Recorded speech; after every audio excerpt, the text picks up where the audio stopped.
You are listening to Open Democracy. Hello and welcome to the Open Democracy Show. I'm James, and today we have got another article long read. This opinion piece comes from James Meadway and is entitled "The Government's Wrong. We Can Afford Public Sector Pay Rises," and it was originally published on the 15th of December 2022. With strikes now spreading across the public sector, including a historic first-time strike action by the Royal College of Nurses, political questions around union activity are being forced open in a way that we have not seen in British politics for 3 decades. Not since the major union defeats of the 1980s have trade unions struck on this scale in Britain. That long period of industrial calm, when for decades strikes became almost unknown in this country, seems to have left the Conservative government, already riven with political divisions, unable to think and act strategically against collective action by hundreds of thousands of determined public sector workers. The Tories instead have made a bad situation for themselves appreciably worse through thoughtless belligerence. Despite their increasingly ferocious press campaign against the strikes and the unions, they are a long way from victory.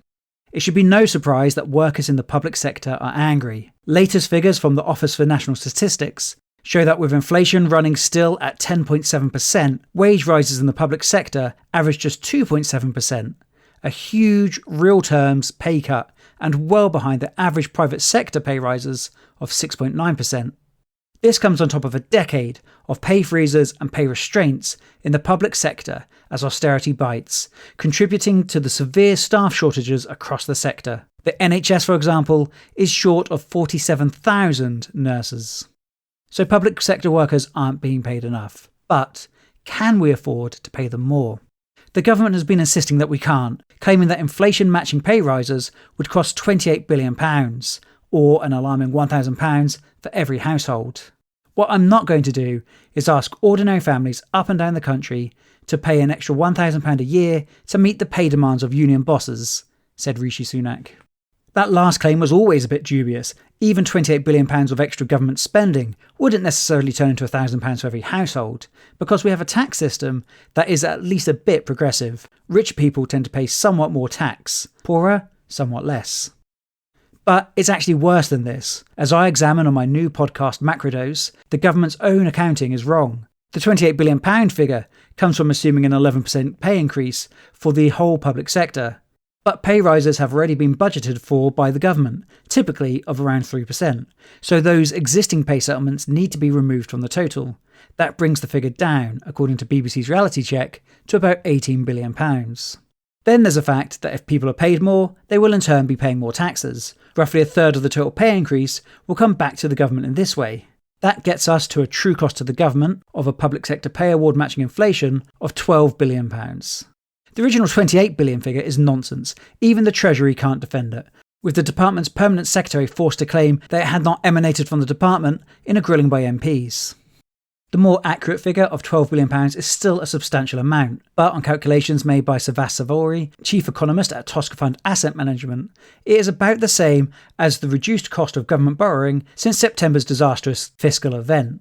Back then, with Kwasi Kwarteng promising huge unfunded tax cuts for the rich, financial markets panicked and the government's borrowing costs shot up. Those costs have now fallen significantly, and so the government has more room to borrow against its own targets for the debt, as set out in the autumn statement, just enough to make an inflation-matching public sector pay award. Another option is to tax the wealthy properly, equalising the rates of capital gains tax, paid overwhelmingly by the rich, with income tax rates would bring in another £16 billion a year. Winter of discontent. Even city economists and establishment figures have started to turn against the government's hardline in the last week. The former head of the Treasury, Sir Nicholas Macpherson, the man who oversaw austerity in the 2010s, approvingly cited a Times article attacking the idea that the so-called wage price spiral is a real threat, and saying the government needs to pay workers. Financial Times chief economics commentator Martin Wolf made the same point in his column this week. Former Monterey Police Committee member and current chief economist at Citigroup, Willem Boutier, said the same thing. Public sector class warfare will be coming throughout next year, Boutier told Bloomberg, if the government doesn't settle now. He argues that the Tories should learn from the real example of Margaret Thatcher. Thatcher made a 25% pay award for public sector workers in her first year in office. motivated by a desire to avoid a second winter of discontent. This wasn't about Thatcher being a friend of the unions. Having settled with the public sector in 1979, her government immediately turned on the steelworkers in January 1980, dragging them into a bitter dispute, which they lost. This was the key to Thatcher's success in taking on the unions, with her government carefully picking its battles, paying off one group of workers over here, taking on a fight over there. A secret 1975 Conservative Party document, which became known as the Ridley Plan, laid the strategy out, saying the government should seek to slice the trade union movement up salami style in a series of set-piece confrontations conducted on the government's terms. Most famously, that of the miners' strike of 1984 and 1985. Divide and rule was the aim. In stark contrast, the cosplay Thatcherites in this government have set up an almighty battle royale with the trade unions, fighting across the entire public sector at once.